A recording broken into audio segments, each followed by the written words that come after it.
We're going through a shoulder external rotation stretch as well as an isometric contraction in that position to get really strong in that position. This is an awesome stretch that targets some of the deepest fibers of your joint capsule, so that's some of the deepest parts of the joint, as well as some of the anterior fibers of your rotator cuff, so a really helpful stretch and isometric contraction for lots of different people. In order to set this up, we're going to do this in a face down position because that's nice and stable. If you have yoga blocks, that works really well, but you could use anything, doesn't really matter what it is. In order to set this up, I'm going to get these yoga blocks out of the way first, and I'm going to lay myself down on the ground. Once I'm here, I'm going to have my elbow out to the side, about 90 degrees, but you can play around with that a little bit. I'm going to start by trying to lift my arm up and away from the floor as far as I can, so I'm actively rotating my shoulder backwards as far as I can. I'm going to take a look and assess how far away from the ground I am in this position, and from there, I'm going to grab an object to prop myself up just a little bit further.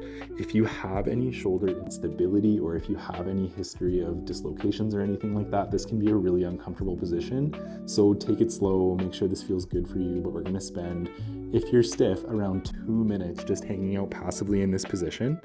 You should feel this deep in your shoulder joint, potentially somewhere on the front side. If you're getting a really big pain on the back side, it's probably some pinching that's happening in your shoulder, and you might need to adjust that position to make it a bit more comfortable for you.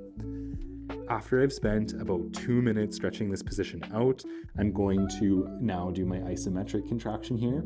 So by that, what I'm going to do is I'm going to start to apply pressure down onto the yoga block or onto whatever object you're using, as if I was trying to move away from this position. So if this yoga block wasn't here, I'd be moving my arm down towards the ground like this.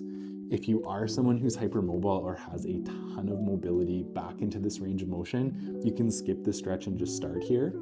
When I do these, especially if I haven't trained these before, I'm going to start at a low intensity, maybe 10 or 20% of whatever I think my maximum effort could be. But then I'm going to start to gradually build that intensity, starting to push harder and harder into that yoga block, making sure that I'm not moving my shoulder blade as I do that.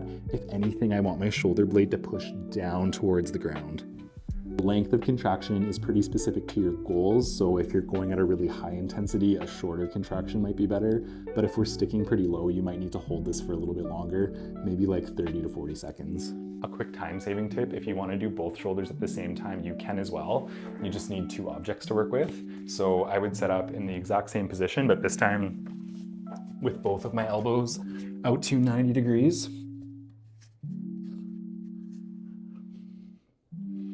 You might notice actually, so for me, because I'm not twisted one way or another, this actually is harder to do on both sides. So I might actually even have to lower those yoga blocks down a little bit for this stretch or for this position. And then I can do the same thing with that contraction where I start to push down lightly at first, but then building up an intensity as long as that feels comfortable for you.